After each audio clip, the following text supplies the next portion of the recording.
नमस्कार, म इन्जिनियर विष्णुप्रसाद बराल, नेपाल हिन्दू राष्ट्र पुनर्स्थान मोर्चाको संस्थापक अध्यक्ष। ओम हिरिङ आब्दमतरम दातरम सर्वसम्पदम लोकाभिरम श्रीरम भूयो भूयो नमयम्। ओम हिरिङ दुर्गायै नमः। शंकराचार्य सर्वानंद सरस्वती गुरुजी, विद्या मठ, ज्योतिष मठ, जोशी मठ, कोटि कोटि प्रणाम। शंकराचार्य निश्चलचंद्र सरस्वती जगतगुरु जगन्नाथपुरी, कोटि कोटि प्रणाम। शंकराचार्य नरेन्द्रानंद सरस्वती जगतगुरु काशी सुमले पीठेश्वर विश्वनाथ मंदिर बनराज, कोटि कोटि प्रणाम। शंकराचार्य कैंसीपुर कोटि कोटि प्रणाम। शंकराचार्य विद्या मठ, द्वारका मठ, ज्योतिष द्वारका मठ, शक्ति मठ, भूमि मठ, यमुना बजार दिल्ली, कोटि कोटि प्रणाम। सम्पूर्ण शंकराचार्य महंत नरेन्द्रानंद गिरी, 13 जुना अखाड़ा अध्यक्ष, महापंचायत अध्यक्ष, साधु संघ अध्यक्ष एवं संरक्षक हनुमान मंदिर संगम प्रयागराज, कोटि कोटि प्रणाम। महंत योगी आदित्यनाथ, संरक्षक गोरखपुर धाम गौरवचा गौमाता, कोटि कोटि प्रणाम। महंत गोपाल नित्य दास, संरक्षक राम जन्मभूमि अयोध्या, कोटि कोटि प्रणाम। संपूर्ण महामण्डलेश्वर साधु सन्त सबैलाई कोटि कोटि प्रणाम गर्न चाहे। त्यसै गरी दाजु भाइ, आमा बुवा, दिदी बहिनी, अधिकारी, प्रशासन मित्रहरू, पत्रकार, जर्नलिस्ट, टिभी च्यानल लगायत कलाकार, नायक, महानायकहरू सबैलाई सादर प्रणाम गरे। म 2-4 शब्द हजुरहरूको अगाडि लिएर आउँदैछु, जो कि टेक्निकल सुझाव र देशको प्रति आज भइरहेको यो अत्याचार, यो कुशासन र जनतामाथि प्रहार र जनतामाथि अपराध और जनता और देशको भ्रष्टाचारी और देशको कोभिड-19 को लापरवाही यो जन सरकारले, केपी ओली, माननीय प्रधानमन्त्री केपी ओलीज्यूले यो देखाइरहनु भएको र आपसमा कुर्सीको लडालडी गर्ने हाम्रा प्रचण्ड दाहाल, माधव नेपाल, झलनाथ खानल लगायत बाबुराम भट्टराई सबै यो देख्दाखेरि देशको एउटा युवाप्रति प्रहार भएको देखिन्छ, देशको अस्तित्व सकिएको देखिन्छ, देशको अर्थव्यवस्था सकिएको देखिन्छ र विकासप्रति ध्यानाकर्षण नगरिएर देशलाई बर्बाद गर्ने बाटोमा गइरहेको देखिन्छ। त्यसले गर्दा 2-4 शब्द मैले भन्न चाहे, ध्यानपूर्वक सुनिदिनु होला र त्यसमा केही भूल त्रुटि भएमा क्षमा दिनु होला र सुझाव भएमा लेखिदिनु होला कमेन्ट बक्समा। यति भन्दै म आफ्नो सुरु गर्छु। हस्त चुनावको बेलामा जे पनि बोल्ने अनि चुनाव सकिएपछि जनतालाई हेप्ने यही कार्य नेपालका राजनीतिक दलहरूको भइरहेको छ र देखिएको छ। बोल्ने बेलामा लगाम छैन र गर्ने बेलामा कसरी गर्ने भन्ने त्यसको प्लान छैन, त्यसको इस्टिमेट छैन, टेक्निकल सुझावहरू छैन, technical how to know how त्यो छैन। सिधा मुखमा ज्याते भन्दै जनतालाई गुमराह गर्ने अनि पछाडि काम गर्न सकिन्छ। त्यस्तो एउटा हाम्रा राजनीतिक दलहरूको यो एउटा भएको छ, यो एउटा हामीहरूको मेनिफेस्टो भएको छ देशमा। त्यसै गरी आज देश एउटा अरू देश विदेशीको इसारामा चलेको छ। आफ्नो बुद्धि प्रयोग गर्न नसक्ने भए किन जनतालाई झुकाउने? आज विदेशीले चलखेल गरेर एउटा देश चलाइरहेका छन्। यो एउटा दुर्भाग्य जो कि आज एउटा सानो एउटा अधिकारी कहीँबाट आएर म यो आउँदैछु भनेर एउटा स्वयं प्रधानमन्त्री स्वयं गर्न जानु भनेको एउटा देशको अस्तित्व, एउटा काम गर्ने एउटा सानो बाबुको जस्तो भयो। एक प्रधानमन्त्री एउटा देश हो, एउटा राष्ट्रियता छ, देशको अस्तित्व छ, पढालेखा युवाहरूको बुद्धि विवेक छ, सबैको एकैचोटि ल्याएर खाल्टोमा गाड्ने काम हाम्रा प्रधानमन्त्रीज्यूले गर्नुभएको छ। किन एउटा सानो अधिकारीलाई गएर एयरपोर्टमा हात जोडेर रिसिभ गर्नु भनेको बहुत ठुलो दुर्भाग्य हो र यो विश्वमा रेकर्ड नभएको इतिहास रेकर्ड गराउने हाम्रा यो नेपालका प्रधानमन्त्रीज्यूहरू, यो नेपालका नेताहरू, यो नेपालका मन्त्रीहरू, यो एउटा ठुलो दुर्भाग्य हो। यस्ताले के देश चलाउँछन् र के जनताले अपेक्षा गर्न सकिन्छ, के जनताले यिनीहरूमाथि विश्वास गर्न सकिन्छ, के जनताले यिनीहरूप्रति गर्छन् भनेर यो गर्छन् भनेर उ गर्न सकिन्छ, विश्वास गर्न सकिन्छ भने यो जनताको इज्जत बेइज्जत हो। त्यसै गरी अनि युवालाई देश छोड्ने मजबुरी बनाएका छन्, युवा विहीन देश बनाइसके। किन रोजगार छैन, बाहिर निक्लेका छन्, विद्वान युवाहरू बाहिर गएर अरू देश बनाएका छन्, तर आफ्नो देश बनाउनप्रति लागेनन्। किन लागेन? केही छैन। नेताहरूले रहन पनि दिन्न, किन उनीहरू आए पनि त उनीहरू त मौका पाउँदैनन्। त्यही भएर तिनीहरूलाई बाहिर पठाएर आफूले डन राजनीति भनेको डनको राजनीति, दादागिरीको राजनीति चलेको छ। म यसो गर्छु नडराउने, सिधा सदा जनतालाई डराएर झुक्काएर मारेर हुन्छ कि कुटेर हुन्छ कि भित्र हालेर हुन्छ कि के गरेर हुन्छ, त्यस्तो तरिकाले एउटा राजनीति गर्नु भनेको यो एउटा दुर्भाग्य। यो राजनीति होइन, यो त एउटा एक्सट्रिमिस्टहरूले जो देश चलाएका छन्, जो आतङ्कवादीहरूले देश चलाएका छन्, बिन लादेनले, त्यस्तो बिन लादेनको जस्तो हामीहरूको नेपालमा सरकार चलिरहेको छ। अनि त्यहाँबाट भएन, अझ उल्टा धम्की दिन्छन्। मर्ने बेला भयो प्रचण्डजीको, अझ उल्टा धम्की जङ्गल पर्छ। के गर्छन् जङ्गल पसेर? आफै सकिन्छन्। त्यो धम्की दिएर जनताको भोट लिएर जनतालाई धम्की दिनु भनेको यो संविधानमा बहुत ठुलो दुर्भाग्य हो। यो संविधानमा यस्तो कहाँ लेखेछ जनताको भोट लिएर म जङ्गल पस्छु, मलाई कुर्सी दे, मलाई यसो गर, र त म यसो गर्छु, अनि जनतालाई मार्छु, जनतालाई पिटाउने, जनतालाई गोदाउने, यो कहाँ लेखेको छ भने ये प्रधानमन्त्री, ये नेता, यी नेता होइनन्, यिनले देश चलाएका होइनन्। यिनले आफ्नो स्वार्थमा आफ्नो छोराबुहारी आफू मात्रै धनी हुने, जनतालाई बर्बाद गर्ने, यस मेनिफेस्टो ये नेताहरूको रहेको छ। अनि केही थाहा छैन, गएर साइन गरिदिने, सम्झौताको नाममा देश बेच्ने अनि भ्रष्टाचार गर्ने, त्यो पनि कोभिड-19मा यस्तो महामारीको समयमा भ्रष्टाचार गर्ने दबाईमा। भने यस्ता घातक नेताहरू जिन्दगीमा कोही जग्गा कसैले देखेको छैन जस्तो। यो एउटा इतिहास रचिएको छ। अनि आफूले गर्न केही नसक्ने भन्सार बढाएर 250% गरे। विश्वमा 28% छ भन्सार, किन 250% गरिएको छ भने जनतालाई लुट भने त्यो एउटा बहुत ठुलो दुर्भाग्य हो। त्यसलाई हामीले रोजगार अनि उद्योग जगत देशमा बन्द गरेर बाहिर देशमा गएर कमिसन खाएर भ्रष्टाचार गर्नको लागि उद्योग जगत बन्द गरे।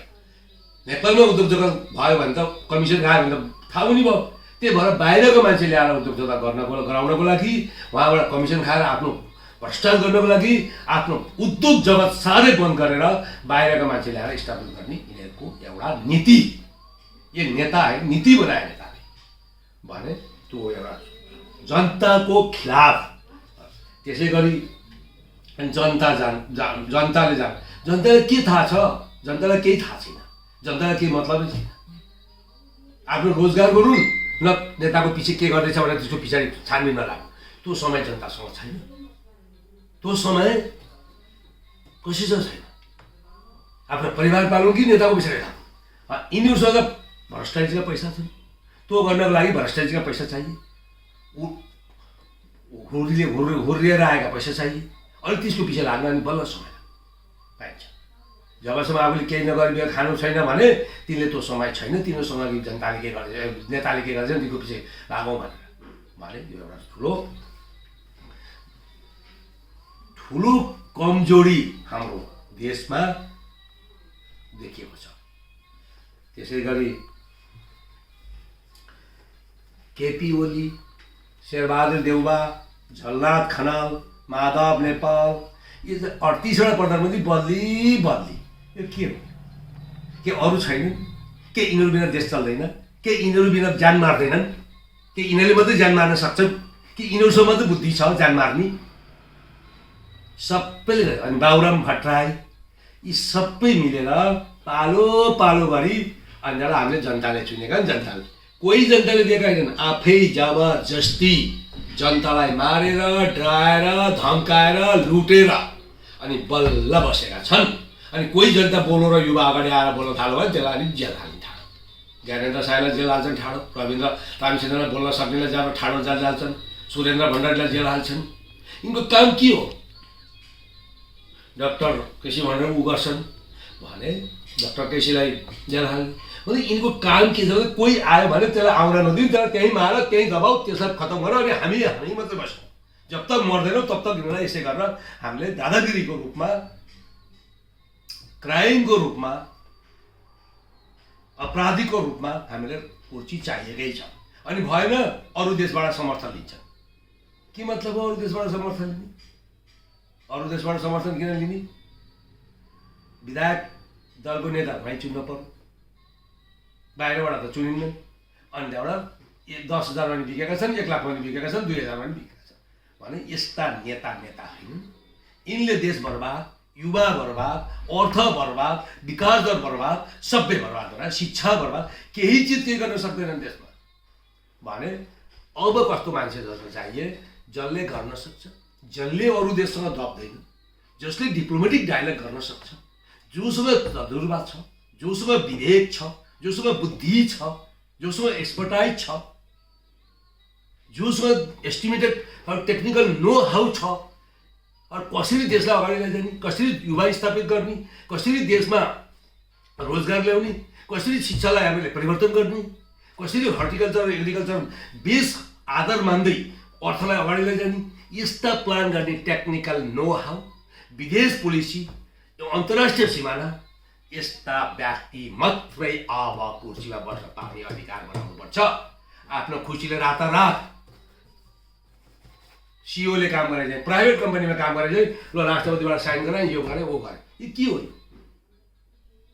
त्यसै देश चल्छ भने यस्ता नेता यी नेता हुन् यी देशद्रोही हुन् किन यिनीहरूले देशद्रोहीको काम गरेका छन् नेताको काम गरेका छैनन् नेताको काम गरेर जनताप्रति निर्णय लिन्छन् जनताको सुविधाको लागि निर्णय लिन्छन् जनतालाई रोजगार दिन्छन् युवा प्रचलित गर्छन् देशमा उद्योग जगत स्थापित गर्छन् भन्छन् घटाउँछन् त्यो त छैन जनताको विरुद्ध जति जनताबाट लुट्न सकिन्छ जति जनता मार्न सकिन्छ जति युवा लखेट्न सकिन्छ त्यो काम यिनीहरूले आज गरिरहेका छन् आज प्रवासबाट यति जनता छन् प्रवासको आवाज उठ्यो भने दबाई दिन्छ अरे प्रवासको एउटा युएनओमा पारा 33 पनि 8मा लेखिएको थियो कि पोलिसीमा प्रवासमा जति पनि नागरिक छन् तिनी खुसीले गएका होइन मजबुरीले गएका मर्जीले गएका होइन मजबुरीले गएका भने तिनलाई पनि भोटिङ राइट तिनको तर्फबाट पनि एउटा कोटा मन्त्री परिषदमा दिनुपर्ने त्यो प्रावधान छ किन तिनीहरूले गरेका छैनन् किन अहिले प्रवासीलाई फ्याँकिएको छ प्रवासीलाई गनिएको छैन प्रवासीको अस्तित्व दिएका छैन भने अरू कति प्रवासीहरूलाई अस्तित्व दिएर एउटा कोटा मन्त्री कोटा हुन आवश्यक छ त्यो प्रावधानमै छ तर पनि यिनलाई मतलब छैन एउटा भारतको संविधान लय यो संविधान यो भारतको संविधान यो लय यसलाई कपी गरेर नेपाल संविधान लेखिदिए यसलाई यहाँबाट यहाँ सिधा नेपालीमा लेखे अनि यहाँ एउटा के जोडे भन्दाखेरि जस्तो राइट टु रिलिजियस एक्ट धारा आर्टिकल 25 भारतमा लेखेको छ नेपालमा 26 खालि धारा तलमाथि गरे भने यिनले देश चलाउँछ संविधान बनाउनु पर्छ mentality of the people geographical area of the people literacy ratio of the country equally growth of the country climatic conditions of the country interest of the people यो सबै एकै ठाउँमा इन्कर्पोरेट गरेर अनि बल्ल त्यहाँ उ गर्नुपर्छ कपी एन्ड पेस्ट अरे हाम्रो पेलिङ तराई क्षेत्रको लगाएर पहाडमा लगाएर मुस्ताङमा लगाएर बनाएर भन्छ त्यो ठन्डा त्यो जाडोमा भने यस्ता कपी एन्ड पेस्ट गर्ने सरकार गर्ने नेता यिनलाई नेता भन्न सकिन्न यिनलाई देशद्रोही भन्न सकिन्छ आज अरू बहुमतको आज 81.3 भने 81.3 हाराहारीमा हिन्दू भएको ठाउँमा तिनलाई माइनोरिटीमा ल्याएर मेजोरिटी बहुमतलाई उ गरेर अल्पमतलाई सरकार बनाइदिएका छन् अनि भित्रभित्र बदलाएका छन्। पर्मिसन दिएका छन्, आऊ म आदेश दिन्छु, ठाडो आदेश दिन्छु, ठाडो बोली भाषा के हुन्, टेक्निकल नर्म्सहरू हुन्छ, टेक्निकल सुझावहरू हुन्छ, टेक्निकल प्रोसिडियर हुन्छ, प्यारामिटर हुन्छ, केही पनि छैन। टेक्निकल नो हाउ के हो पत्तै छैन भने यिनले देश चलाउँछन्, यिनले जनताको सेवा गर्छन्। यिनीहरूसँग के अपेक्षा गर्न सकिन्छ? कोभिड-19 दबाई आएको छ, भ्रष्टाचारको महामारीमा लागेको छ, अनि कसैले भ्रष्टाचार गर्यो भने त्यसलाई जेल हाल, प्रधानमन्त्रीको खिलाफ कोही बोलो त्यसलाई जेल हाल। जनता राइट टु स्पिच धारा 15 मा भारतमा लेखेको छ, राइट टु 15, 16, 17, 18, 19, 20, 21सम्म कन्टिन्यू जनताको 12 देखि लिएर 21 सम्म कन्टिन्यू जनताको राइटको प्रावधान दिएको छ भने त्यही कपी गरेका छन्। यो यहाँ त्यही छ, र त्यो पनि यिनीहरूले अझ दमन गरेका छन् भने यिनी के नेता हुन्? यिनले नीति बनाउँछन्? यिनले नीति बनाउँदैनन्, यिनले जनताको गिदी खान्छन्। नीति होइन गिदी खतम गर्छन् यिनले भने यस्ता नेतालाई आज देशमा जनताहरूलाई मेरो यो आग्रह छ, युवाहरूलाई मेरो यो आग्रह छ, मैले आफ्नो फाइदा पाएँ भनेर मैले 1 लाख रुपियाँ मलाई पैसाले दिएँ भनेर मैले देशको विरुद्धमा गएर म लड्न सक्दिनँ, किन मैले त्यो पनि सोच्नुपर्छ। त्यही भएर भन्छ नि हिन्दू धर्म शास्त्रमा के लेखेको छ? हिन्दू धर्म शास्त्रमा लेखेको छ, हिन्दू धर्म शास्त्र होइन विज्ञान हो, प्रकृतिको सम्मान हो, त्यही भएर हिन्दू महान हो। कति 33 कोटी देवी छन्, कति मन्त्रहरू छन् त्यो पढाइ हेर्नुहोस् तपाईँहरूले। मन्दिरमा गएर मुतेका छन्, मन्दिरमा गएर ढुङ फालेका छन्, मन्दिर भत्काएका छन्। के हो त्यसले? के पाउँछन् त्यसले? के हो त्यसको मतलब? पढेको भनिन्छ त्यसलाई? पढेकाले त्यो गर्छ, सक्षमले त्यो गर्छ। असक्षम, अनपढ, चोर जसको अपराधिक मामलामा काम गर्छ त्यसले मात्रै यो काम गर्छ भने बाबुरामले त्यो गर्यो, प्रचण्डले त्यो गर्यो। तिनी नेता बनेर देश चलाउँछन्, तिनले देश पनि त्यही मन्दिरमा मुते चाहिँ देश मुत्छन्, त्यो मुतिरहेका छन् देशलाई। त्यो हाम्रो आज युवाले जनताले बुझ्न पर्ने समय आयो। किन बुझेका छैन? अनि डाँडा भएन, हङ्गामा गरेका छन्। अनि कसलाई कुन सिडिओलाई कार्ड ट्रान्सफर गर्ने? लो तपाईँले यदि बिल काट्नुहोस्, यदि आफै सिडिओ बनेका छन्, आफै इन्जिनियर बनेका छन्, आफै वकिल बनेका छन्, आफै जज। अनि अदालतलाई दबानमा राखेका छन्, अदालतले आफ्नो निर्णय लिन सक्दैन स्वतन्त्र प्रभावले। पहिले भनेको छन् है यो यस्तो गरिदिनु, यसलाई यसो गरेर यसलाई उल्टाले भनेको छ। पुलिसलाई भनिदिनु त्यसलाई उठाएर सिधा जेल हाल। के हो यो? के हो यो? कहाँ संविधानमा लेखेको छ? बताउनु मलाई, यो कहाँ लेखेको छ? संविधानमा कहाँ लेखेको छ त्यसलाई सिधा जेल हाल? कोही बोलो भने बोल्न पाइन्छ, राइट टु स्पिच प्रावधान छ। न त मानव अधिकारको हनन हुन्छ, यसमा मानव अधिकारको हनन हुन्छ। यदि उहाँ भएन भने युएन लेभलमा गरिन्छ, अन्तर्राष्ट्रिय लेभलमा पनि त्यसको प्रावधान छ। आफ्नो देशमा भयो भने बाहिर देशमा पनि हुन्छ, अन्तर्राष्ट्रिय लेभलमा हुन्छ। यो युएन भनेको युनाइटेड नेसन अर्गनाइजेसनमा सबै देश सामेल हुन्छ। के हो जबरजस्ती छ यो त। त्यसरी गुन्डाहरूले चलाउँछन्, 20 जना ग्याङ लिएर बसेका छन्, एउटा ठेक्दार हुन्छ, हो त्यस्तै भएको छ यहाँ नेपालमा। प्रधानमन्त्री भन्दा गुन्डाको ठेक्दार, अरू बाँकी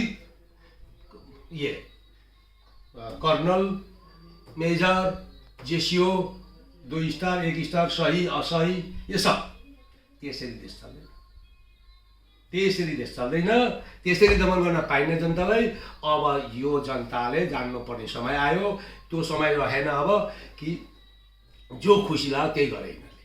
त्यही भएर आफ्नो देशको अस्तित्व बर्बाद नगर्नु। यो सानो एउटा के अधिकार कहीँबाट आयो भने त्यसलाई स्वागत गर्न प्रधानमन्त्री आयो। कुन चाहिँ नियम हो यो? कहाँ लेखिएको छ? प्रोटोकल के हो? What is protocol? त्यसको डेफिनेसन के हो? विवरण के हो त्यसको प्रोटोकलको? त्यही प्रोटोकलको विवरणै थाहा छैन आज प्रधानमन्त्रीलाई भने कसरी कुर्सीमा बस्नुहुन्छ उहाँ। सबभन्दा पहिला म कुर्सीमा बस्नुभन्दा अगाडि मैले मेरो प्रोटोकल जान्नुपर्ने हुन्छ। अरू मैले गर्नुपर्ने मेरा के हुन् दायरा, ती दायरा मैले जान्नुपर्ने हुन्छ। अरू मैले कोसँग कसरी बात गर्नुपर्ने, डिप्लोमेटिक डायलग कसरी गर्नुपर्ने, डिप्लोमेटिक डायलग कहाँ बोल्नुपर्ने, कहाँ सही गर्नुपर्ने, कहाँ सही हस्ताक्षर नगर्नुपर्ने, त्यो मैले जान्नुपर्ने हुन्छ आफै, न कि अधिकारीको मार्फत। अधिकारी म सोध्दिनँ नि, मैले भन्छु मलाई यो कानुन भाइ तपाईँले यसरी यसलाई कसरी गर्ने हो, यसलाई गर्नुहोस् भनेर अधिकारीलाई भन्न सक्ने आफूसँग क्षमता शक्ति हुनुपर्छ। नत्र त अधिकारीले भन्दा यो होइन यसरी गरौँ भने ल हुन्छ। यसले त देश बेचिन्छ र बेचिराखेको छ भने अधिकारीलाई सम्झाउन सक्ने शक्ति र कसरी यसलाई अगाडि बढाउन पर्ने प्रक्रिया आफ्नो प्रोटोकल के हो त्यसको अस्तित्व र देशको जनताको विचारधारा के छ तिनीहरूको मान्यता सुझाव त्यो सम्बन्ध अगाडि हेर्नुपर्ने कुरा हुन् किन यो लोकतन्त्र हो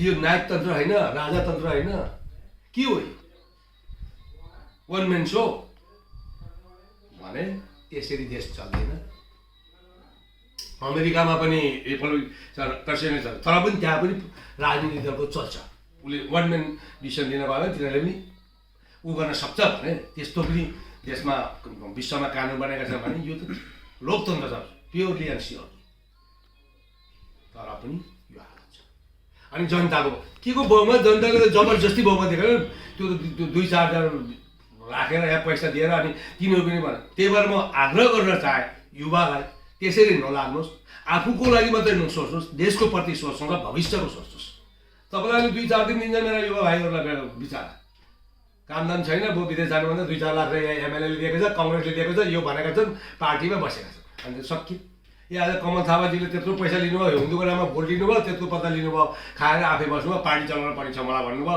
उल्टा भेदभाव गर्नुभयो कहिले भन्नुहुन्छ म राजावादी हो कहिले भन्नुहुन्छ राजासँग मेरो मतलब छैन मलाई पैसा दिएर भन्नुहुन्छ उता लाग्दै जहाँ पैसा पाए उता घुम्नु यिनीहरूको कोही सिद्धान्त हुन्छ जो पैसामा यताउति पल्टिन्छ त्यसको कहिल्यै जिन्दगीमा केही सिद्धान्त जब पैसा ओपन त्यसरी मलाई यसले पैसा जान्छु उता त्यसले जिन्दगीमा देश बनाउँछ न अस्तित्व राख्छन् न तिनीहरूले केही गर्न सक्छन् किन भन्दाखेरि तिनीहरू पैसामा पल्टा खानेहरू हुन् आज पैसा पाए उता जान्छ भोलि पैसा पाए उता जान्छ पछि पैसा पाए उनको अस्तित्वै छैन जो मान्छे पैसामा अटल रहन्छ पैसाको पछि कुद्दैन उसको एउटा सम्भावना छ कि देशमा केही गर्न सक्छ भने आज विदेश पोलिसी थाहा छैन यिनीहरूलाई अन्तर्राष्ट्रिय सिमाना घेरिसकेको छ त्यो थाहा छैन यिनीहरूलाई भने देश चल्न र अब यो समय आयो कि अब यिनीहरूले आफ्नो बाटो आफै हेरुन् अरू कुर्सी छोडुन् पार्टी यिनीहरूको मतलबै रहेन पार्टी मतलब होइन वान म्यान सो हुन् यिनीहरू त्यही भएर पार्टी भनेर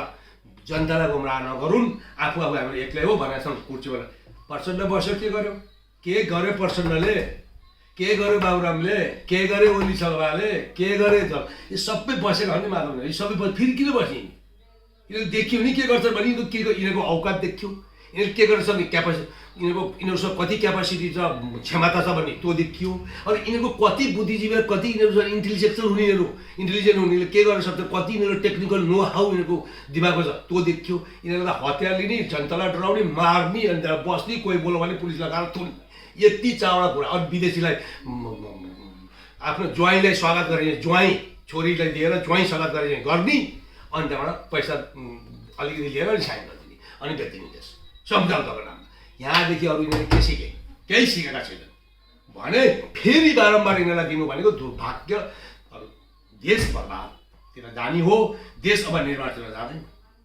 त्यही भएर यिनीहरूलाई अब जनताले ल्याउनु जनताले फेरि भोट दिनु भनेको एक मूर्खता एक अन्धकार हो हस् म यति भन्दै हजुरहरूबाट बिचबाट बिदा लिन्छु यसको तपाईँहरूले सम्पूर्ण हेर्नुहोस् अरू कहीँ कमेन्ट मेरो कहीँ सुझाव छ भने सुझाव दिनुहोस् कहीँ भुल त्रुटि भयो भने क्षमा दिनुहोस् भन्दै म आफ्नो वक्तव्य यहीँ समाप्त गर्छु हस् नमस्कार।